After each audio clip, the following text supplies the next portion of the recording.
যাদের বিয়ে ভেঙে যায়, ইভেন বিয়েটা হয় না, আটকে আছে, তাদের কি বিয়েটা হবে?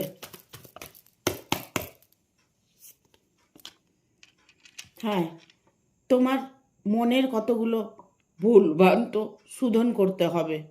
তোমাকে কেউ হয়তো ব্ল্যাক ম্যাজিক করে রেখেছে যাতে তোমার বিয়েটা না হয়।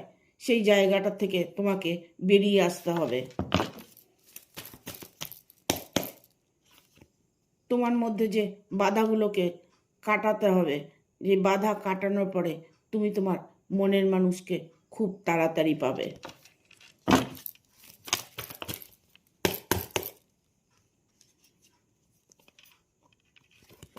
তোমার মনকে তুমি যেটাই বলবে সেটাই তুমি অনুভব করতে পারবে, কারণ তোমার মনের মানুষটা তোমার কাছে খুব দ্রুত আসছে।